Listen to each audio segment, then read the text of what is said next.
Kali ini kita bahas 10 rekomendasi film thriller Korea ya. Korea Selatan banyak orang taunya itu mereka cuma menghasilkan drama dan romance yang menye-menye. Padahal mah nggak cuma itu aja kok. Ada satu genre lagi yang sekarang dikenal banget dari negeri ginseng ini, yaitu thriller. Banyak orang yang suka genre dari film Korea ini mungkin karena banyak hal mengejutkan yang terjadi dan plotnya yang tidak membosankan. Baiklah kalau gitu, inilah 10 rekomendasi film thriller Korea dari kami.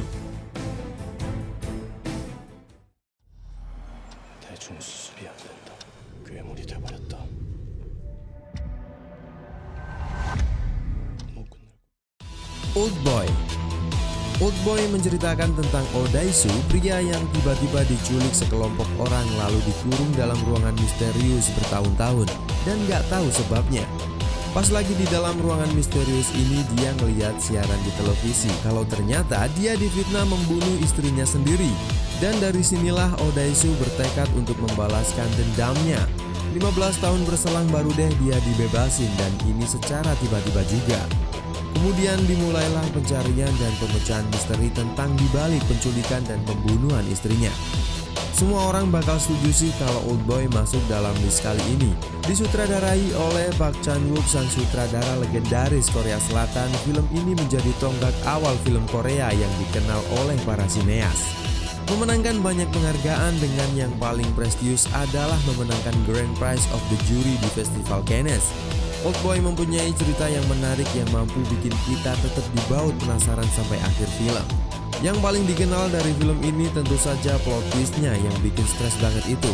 Namun Oldboy hanya diperuntukkan buat penonton dewasa ya, soalnya banyak adegan kekerasan dan vulgar gitu.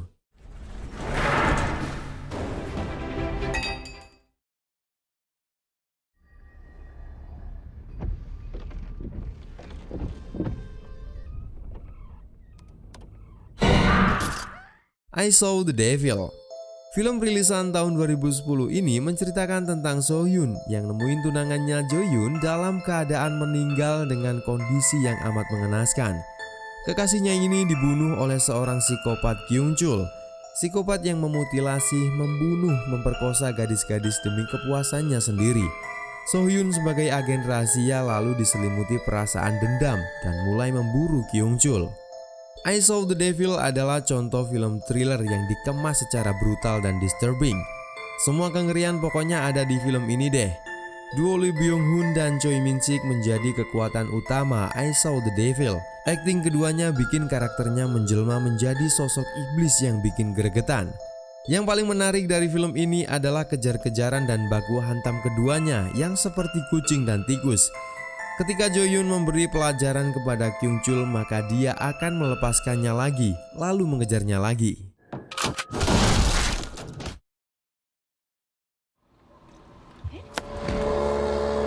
창문 닫아. 나도 봐.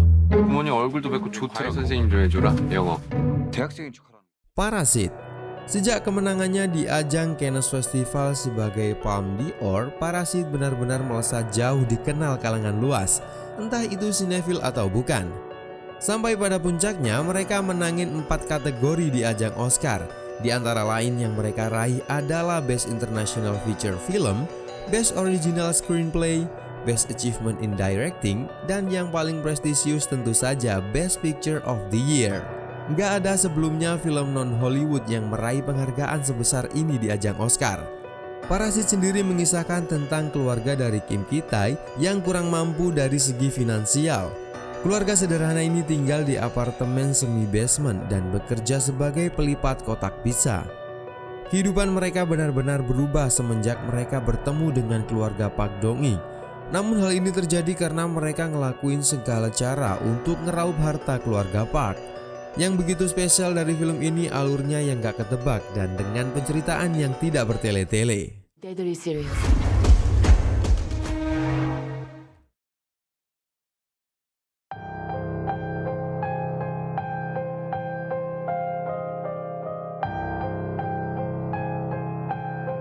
No Mercy. Film-film thriller dari Korea Selatan punya trademark sendiri, yaitu balas dendam dengan plot twist. Nah, dari sekian banyak film thriller Korea dengan tema serupa, No Mercy ini masuk ke dalam list ini. Kenapa? Ya tentu aja karena plot twistnya yang sakit banget itu. Plot twist ini juga bakal bikin kita menjadi pribadi yang lebih baik lagi sih. Kita nggak bakal tahu apa yang ada di pikiran seseorang setelah kita perlakuin dengan buruk. Film rilisan tahun 2010 ini disutradarai oleh Kim Yong Jun dan dibintangi oleh Sol Kyon Gyu dan Han Hye Jin. No Mercy berfokus pada cerita kehidupan seorang dokter forensik bernama Kang Min Ho. Film ini diawali dengan gegernya penemuan mayat perempuan di tepi sungai dengan keadaan sudah dimutilasi.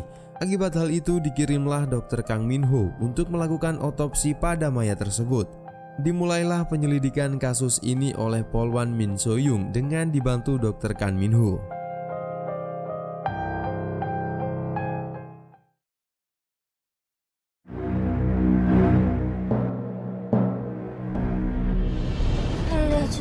CCTV 있잖아. 왜? The Caser.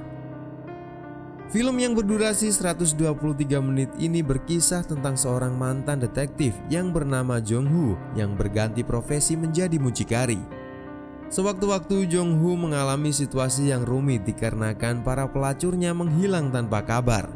Lalu pada suatu malam dia dihubungi oleh seorang pelanggan dan dia pun dengan terpaksa harus mengirim Minji. Namun ternyata setelah kedatangan Minji bertemu sang pelanggan yang bernama Yongmin, Minji banyak dapat hal-hal yang aneh yang mengarahkan kalau Yongmin terlibat dalam hilangnya para pelacur Jong Hoo. The Caser mengangkat kisah nyata dari pembunuhan berantai yang seorang psikopat yang dijuluki The Raincoat Killer. Motifnya ini doi lakuin karena kebencian terhadap perempuan. Plotnya sendiri terbilang seru. Layaknya Saw the Devil, The Caser juga memiliki banyak adegan kejar-kejaran ala kucing dan tikus. Walaupun gak punya plot twist, tapi alur ceritanya yang gak ketebak bener-bener bikin kita penasaran apa yang bakal terjadi sama mereka.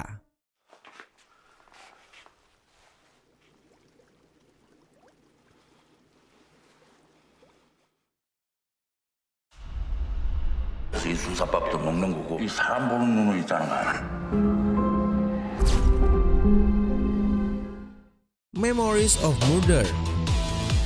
Terinspirasi dari kisah nyata pembunuhan berantai di Korea Selatan, mengisahkan tentang para detektif yang berusaha mengungkap pembunuhan berantai. Detektif-detektif ini antara lain detektif Bang Duman, detektif So Tae-yun, dan detektif Cho Yong-gu. Ketiga detektif ini punya watak dan pendekatan berbeda-beda sehingga bikin penyelidikannya sering kehambat. Film ini sendiri membawa nama sutradara Bong Joon-ho dikenal secara lebih luas lagi. Kasus yang terjadi pada rentang tahun 1986 sampai 1991 ini menjadi kasus pembantaian pertama di Korea Selatan. Dan berkat kejayaan dari tenarnya film Memories of Murder membuat penyelidikan dilakukan kembali dan akhirnya pelaku tersebut tertangkap. Film ini banyak membuka mata kita tentang metode penyelidikan pada tahun tersebut sangat gak layak dan tidak profesional.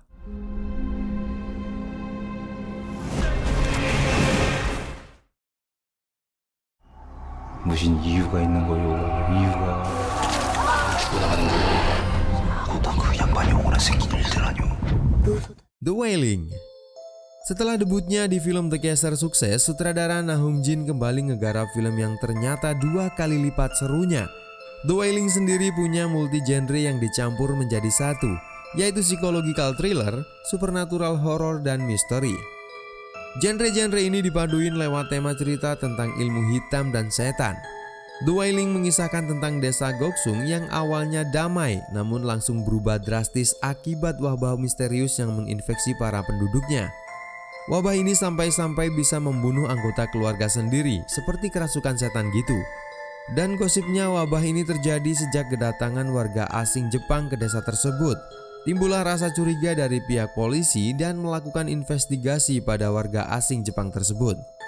Walau punya durasi yang lumayan panjang, tapi berkat penulisan yang brilian bikin The Wailing tetap enak buat ditonton sampai habis. Ketegangan dan kejutannya juga nggak habis-habis, ada terus gitu. Oh iya, meskipun ada horornya, tapi The Wailing minim jumpscare kok. 어디를 다녀 그래? 여기서 다 죽음 한번 봤지 지키려고. 몸은 그냥 미끼를 20년 후에다. 며칠이라고 했지? The Call. Film thriller garapan sutradara Lee Chung Yun ini mengisahkan tentang dua orang wanita yang terpisah dari dua waktu yang berbeda. Mereka berdua terhubung lewat telepon tua. Wanita pertama adalah So Yun yang diperankan oleh Park Shin Hye yang hidup di masa kini. Dan wanita yang kedua adalah Yeon Suk yang hidup di tahun 1999. Telepon tua yang menghubungkan mereka ini tak sengaja So Yun temukan di rumah masa kecilnya. Mereka saling membantu, dengan So Yun harus membantu Yeon Suk menyelamatkannya dari kematian. Sementara Yeon Suk harus mencegah ayah So Yun meninggal dari ledakan gas. The Call sendiri adalah film remake dari film The Caller yang rilis pada tahun 2011. Konsep yang diambil menarik banget karena film ini menggabungkan dunia masa lalu yang bisa berpengaruh pada masa depan. Kedua aktris Park Shin Hye dan John Jung Soo juga layak diberi apresiasi. Keduanya bisa ngasih emosi karakter dengan sangat baik. Untuk endingnya yang multitafsir bakal bikin penonton kesal sih. Namun itu direncanakan agar penonton dibebaskan untuk berimajinasi. 너희 아빠를 내가 다시 살릴 수도 있지. 자살인마 오영수.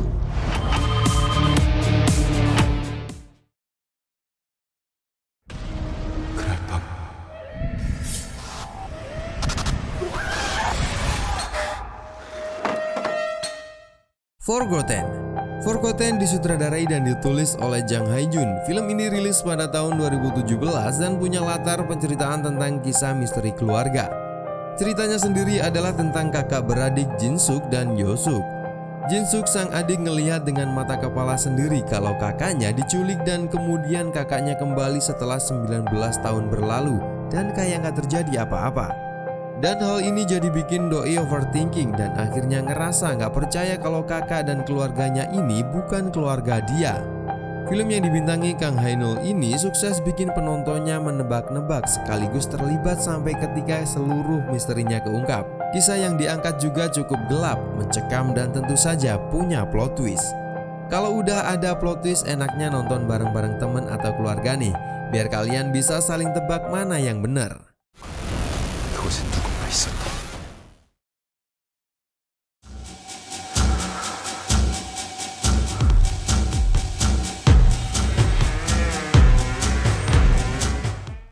The Handmaiden. Sebenarnya kalau film Korea udah disutradarain sama Park Chan-wook mah gak usah diraguin lagi kualitasnya sih. Cek aja film dengan judul The Handmaiden ini.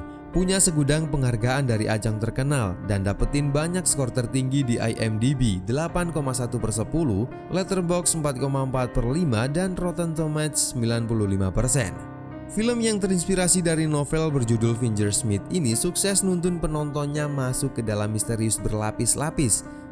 The Handmaiden berkisah tentang gadis muda yang bernama Nam Suk Hee yang awalnya bekerja sebagai copet lalu dipekerjakan menjadi asisten rumah tangga untuk Hideko, seorang nyonya asal Jepang.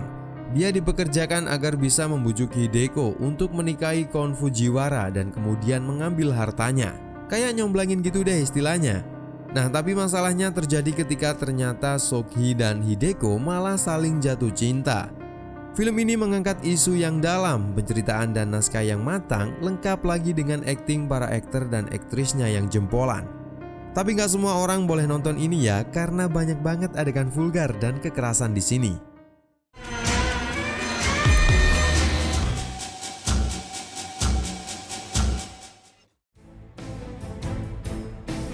Nah, udah tahu belum nih film yang mana yang bakal kalian tonton dari rekomendasi kami? Bagi kalian yang demen banget sama thriller mah harus ditonton semua ya. Atau kalian punya saran dan rekomendasi lain?